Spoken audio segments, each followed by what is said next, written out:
정부가 연이은 가을 태풍으로 피해를 입은 해남과 진도를 특별 재난 지역으로 선포했습니다.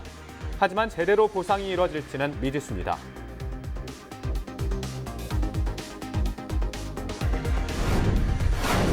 여순 사건이 제71주기를 맞았지만 진상규명은 여전히 제자리 걸음을 면치 못하고 있습니다. 특별법 제정은 국회에 묶인 채 좀처럼 진척을 보이지 않고 있습니다. 한국의 갯벌을 세계자연유산에 등재하기 위한 노력이 이어지고 있습니다. 최근 실사가 진행됐는데 비교적 긍정적인 평가가 나오면서 기대감이 커지고 있습니다.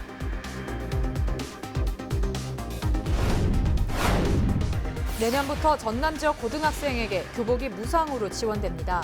신입생 16만여 명에게 혜택이 돌아갈 것으로 보입니다.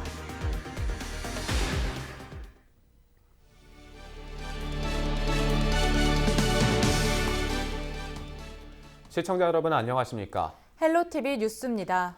첫 소식입니다. 태풍 링링을 시작으로 미타까지 한 달 새 3개의 태풍이 한반도를 덮치면서 농산물 피해가 곳곳에서 발생했는데요. 해남군 역시 전 지역이 태풍 피해로 쑥대밭이 됐습니다. 특별재난지역으로 지정됐지만 아직 갈 길은 멀어 보입니다. 송효찬 기자가 취재했습니다. 해남군 산이면의 한 배추밭. 수십 년째 배추 농사를 짓고 있는 김원호 씨는 최근 불어닥친 3번의 태풍으로 수확의 기쁨조차 맛볼 수 없게 됐습니다. 말 그대로 농사를 모두 망친 것입니다. 막막하죠. 뭔 어떤 심적이라 말할 것도 없죠. 너무 막막하고 올 겨울을 어떻게 보낼까 이런 마음만 앞서고 그러죠. 해남군 화산면 인근 바다입니다. 김채묘 시설이 태풍으로 인해 모두 훼손됐습니다. 생각보다 큰 피해로 인해 어민들의 한숨은 깊어집니다. 피해는 말할 것도 없죠. 전체적으로 한 80% 이상씩은 지금 나와 있는 상태이기 때문에 누구누구 할 것 없이 또 우리 하산뿐만 아니라 송기 일부도까지도 다 나고 있어 참 뭐라고 말할 수 없을 정도로 지금 마음이 아픕니다. 해남군은 태풍으로 인한 집중호우와 강한 바람으로 김채묘 시설 29,180채기 파손됐고 수확기의 벼와 가을 배추 등 6,465헥타르의 농경지가 침수와 벼 쓰러짐으로 큰 피해를 입었습니다. 또 계곡면 사촌저수지 방수로 25m가 붕괴되고 해양 폐기물 400여 톤이 발생하기도 했습니다. 잠정 피해액만도 65억여 원에 달합니다. 해남군은 지난 15일 전라남도에 특별재난구역 선포를 건의했고 행정안전부에서 해남군 전역을 특별재난지역으로 지정했습니다. 특별재난지역으로 지정되면서 수산물 증양식 시설과 농작물 쓰러진 피해, 침수, 주택 비닐하우스 등 피해를 입은 군민들에게 재난지원금이 지원됩니다. 또 공공시설 중 계곡 사촌저수지 재해복구공사비와 화산 송평해안의 해양 쓰레기 처리 비용도 포함됐습니다.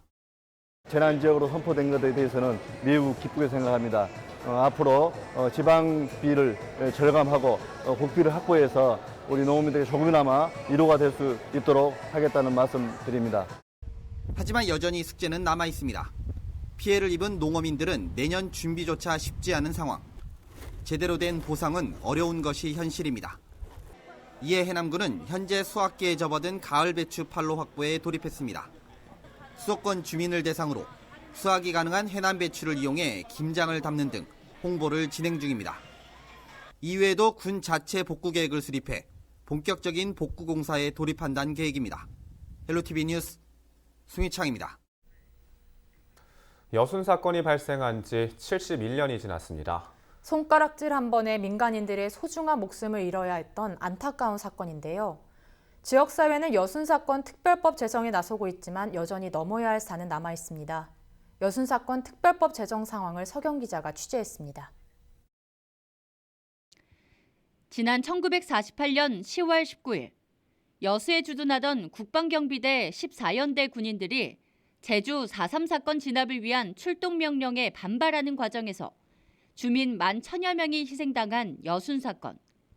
70여 년의 세월이 흘렀지만 유가족들의 아픔은 마치 어제처럼 생생합니다. 이렇게 아버지를 죽이고 아버지뿐만이 아니라 20대, 30대 젊은 사람들 남녀 노소 할 것 없이 막 죽였잖아요. 이게 분명히 밝혀져야 되는데 다들 14연대 얘기를 못하는 거예요. 14연대 얘기를 아직도 못하고들 있어요. 하지만 여순 사건은 군인들의 반란이라는 프레임에 갇혀 제대로 된 진상규명이 이루어지지 않고 있습니다. 지역사회는 희생자 진상규명과 명예회복을 위한 특별법 제정을 요구하고 있지만 16대 국회부터 번번이 폐기되면서 19년째 뚜렷한 진척이 없습니다. 그나마 이번 20대 국회에서 지역의원 5명이 특별법 제정안을 발의했고 상임위를 행정안전위원회로 바꾸면서 재심의를 앞둬 한 걸음을 뗐을 뿐입니다. 특별한 일이 없다면 이 법안이 11월 중에 행정안전위원회에 상정이 될 것입니다. 우리 행정안전위원회 법안 소위 위원들에게 이 법의 통과 가능성 그리고 통과 필요성에 대해서 역설하고 그들을 설득을 하고 있습니다. 시민사회는 여순 사건만큼은 정부와 국회, 광역단체 의원들의 일관된 의견과 추진력이 절실하다는 입장입니다. 희생자 진상규명과 명예회복을 위한 일인 만큼 정치적인 논리로 접근해서는 안 된다고 말합니다. 정부와 여당이 좀 더 단합된 힘으로 강력하게 해서 야당을 설득해서 내년 총선 이후에 새로운 국회가 구성되면은 거기서 제1호 법안으로 여순 민중항쟁 특별법으로 할 수 있게끔 법률 제정을 그런 노력을 해보려고 하고 있습니다. 지난 70여 년 동안 여순 사건은 피해자적 관점에서 인식돼 왔습니다. 하지만 역사학자는 여순 사건이 발생한 이유와 내용 전반을 들여다보면 민주주의를 수호하려는 군인들의 봉기로 인식하는 게 정확하다고 강조합니다. 4.3 사건을 진압하라는 군의 명령이 명예롭지 않고 비민주적이어서 발생한 사건이기 때문입니다. 왜 여순 항쟁이 일어났는가? 왜 14연대 군인들은 봉기했고 전남 동부 지역의 민중들은 여기에 합세를 해서 저항했는가? 저는 이것을 우리 동부 지역 사람들이 정확히 알아야 된다. 이렇게 되었을 때 여순 항쟁의 역사가 정확하게 기록될 것이고 후세에도 평가받을 거라고 보고 있습니다. 여순 사건에 대한 정확한 인식과 희생자 명예회복, 진상규명을 위한 작업들은 71년이 지난 오늘까지도 끝내지 못한 숙제처럼 남아 있습니다. 헬로티비 뉴스 서경입니다. 한국의 갯벌을 세계 자연유산에 등재하기 위한 노력이 계속되고 있습니다. 최근에 진행된 현지 실사에서는 실사단의 긍정적인 반응이 나온 것으로 알려져 기대감이 한껏 높습니다. 보도에 고정민 기자입니다. 바닷물이 빠져나간 자리에 드넓게 펼쳐진 갯벌. 1,400여 종의 해양생물이 서식하고 있는 전남 신안갯벌의 모습입니다. 특히 이곳에선 노랑부리 백로 같은 여러 멸종위기종이 발견될 정도로 훼손되지 않은 최적의 서식 환경을 갖추고 있습니다.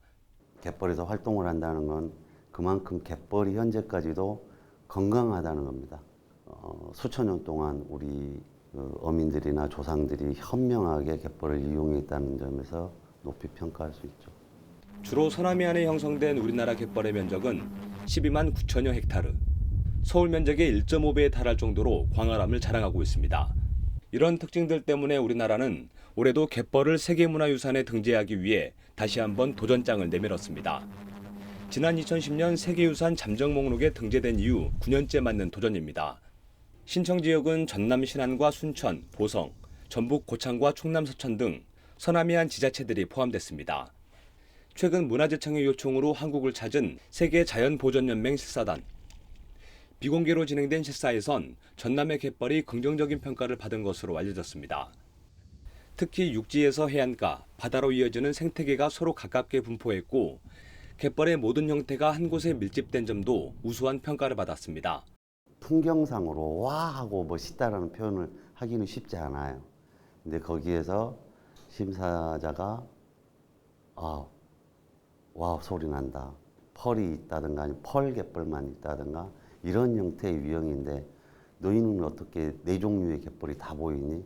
유네스코 총회에서 한국 갯벌의 세계유산 등재 여부가 결정되는 시기는 내년 6월에서 7월쯤.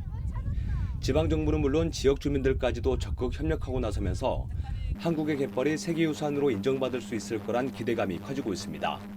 헬로티비 뉴스 고정문입니다.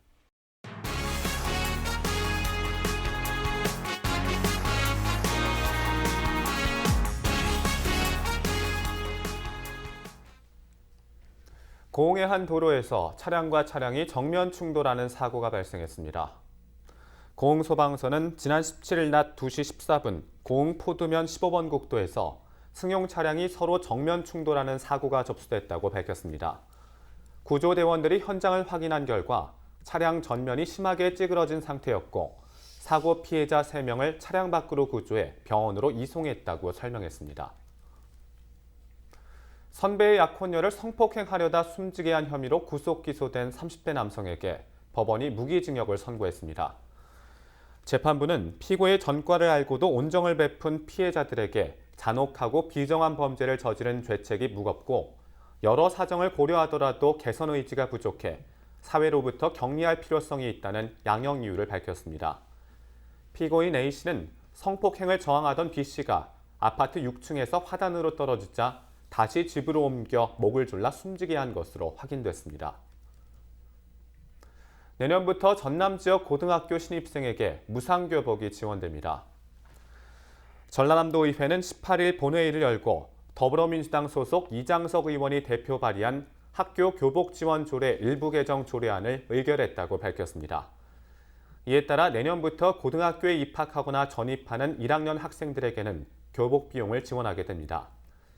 개정 전 조례는 중학교 1학년 학생에게만 교복을 지원하도록 했습니다. 1인당 지원 금액은 30만 원으로 지원 대상 교교생은 신입생 기준 16만여 명이 될 것으로 전망되고 있습니다. 전남 지역에서 거친 장애인 전용 주차구역 위반 건수와 과태료가 최근 5년간 10배 가까이 늘어난 것으로 나타났습니다. 보건복지부 자료를 보면 지난 2014년부터 현재까지 전남 지역 장애인 전용 주차 공간 위반 건수는 43,499건으로 이 중 3억 7,730여만 원의 과태료가 부과됐습니다.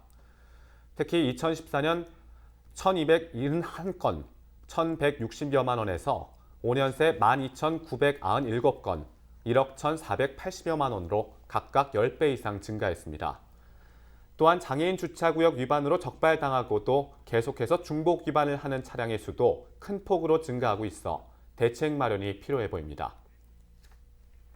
내년 4월 15일로 예정된 제21대 국회의원 선거를 앞두고 선거구 획정과 관련된 전남도민들의 의견을 듣는 자리가 마련됩니다.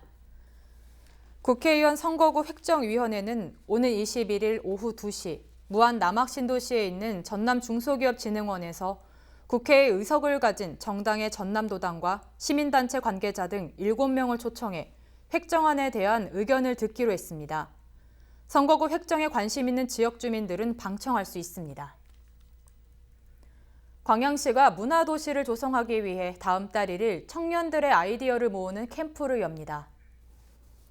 광양시 문화도시 사업단은 기획과 공연, 디자이너 등 분야별로 팀원을 구성해 한정된 기간 안에 아이디어를 도출하고 축제와 지역 콘텐츠를 만드는 캠프를 진행한다고 밝혔습니다.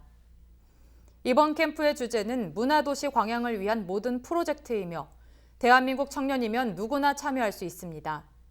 참가 신청은 오는 24일까지이며 광양시 문화도시 사업단에 제출하면 됩니다.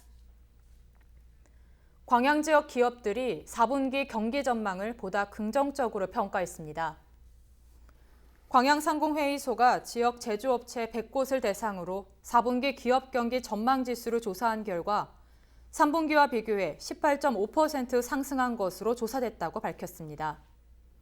하지만 올해 영업이익 목표치 달성 여부에 대해서는 55.8%가 미달을 꼽았으며 그 이유로는 내수시장 둔화가 가장 높았습니다. 순천 지역 중학교 신입생 배정 방식이 내년부터 달라집니다. 순천교육지원청은 내년 중학교 입학부터는 학생과 학부모의 희망으로 정원의 100%를 배정하는 2020학년도 중학교 신입생 배정 계획을 확정했다고 밝혔습니다. 모든 신입생은 순천 지역 15개 중학교 가운데 1지망부터 7지망까지 7개 학교를 선택해 지원하면 학교 정원의 100%까지 컴퓨터 추첨을 통해 학생을 배정할 계획이라고 설명했습니다.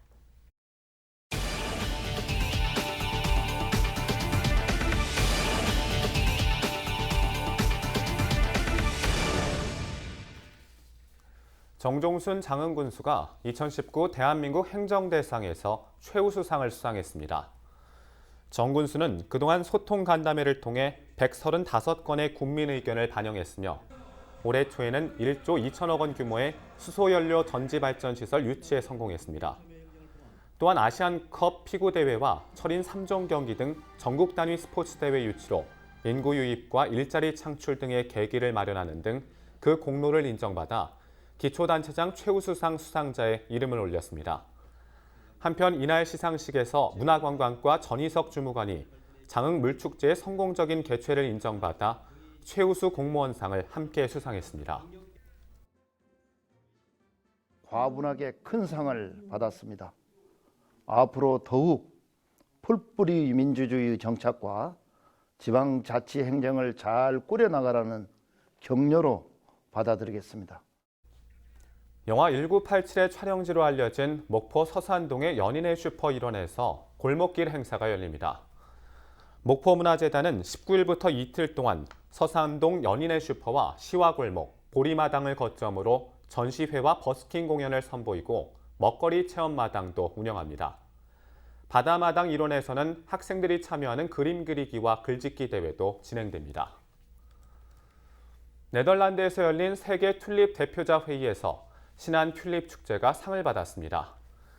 신안군은 임자도 황무지에 대파 대신 튤립을 심어 생산단지를 조성하고 2008년부터 해마다 축제를 열어 주민소득 창출에 기여한 점을 인정받았습니다. 튤립 축제는 임자도 대광해변 12km 백사장 일원에 30여 종 튤립 300만 송이를 감상할 수 있는 신안의 대표 축제입니다. 올여름 전남 진도를 방문한 관광객이 지난해 같은 기간보다 2배 정도 증가한 것으로 나타났습니다. 진도군의 주요 관광지별로 살펴보면 진도타워가 2만 4천 명에서 6만 8천 명으로 늘었고 진돗개 테마파크 2만 3천 명, 울림삼방 4만 9천 명 등 주요 관광지 10곳에 41만 6천여 명이 다녀간 것으로 집계됐습니다. 진도군은 지난 봄 대규모 리조트 개장으로 여름철 방문객이 크게 늘어난 것으로 분석했습니다.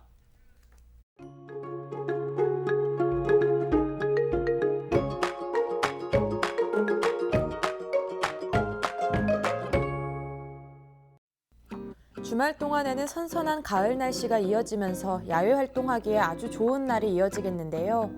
우리 지역 아침 기온 12도로 시작해서 한낮에는 24도를 기록하면서 일교차가 10도가량 벌어지겠습니다. 큰 일교차에 유의하시기 바랍니다. 주간 날씨입니다. 당분간 구름만 조금 지나겠고요. 맑은 가운데 일교차가 큰 가을 날씨가 계속될 전망입니다. 바다 날씨입니다. 항해나 조업하기에 적합한 날씨가 예상되는데요. 해상의 물결은 최고 1m로 대체로 잔잔하게 일겠습니다. 생활 날씨입니다. 주말 동안 바깥 활동하기에 하늘 상태 무난하겠고요. 계속해서 일교차는 10도 안팎으로 크기 때문에 여분의 겉옷 꼭 챙겨 다니면서 시간대에 맞게 체온 조절 잘 해주시기 바랍니다. 이렇게 일교차가 큰 날씨에는 환절기 질환에 걸리기 쉽습니다. 과일 등 몸에 좋은 음식 잘 챙겨 드시면서 면역력 떨어지지 않도록 건강관리에 힘써 주셔야겠습니다. 날씨였습니다.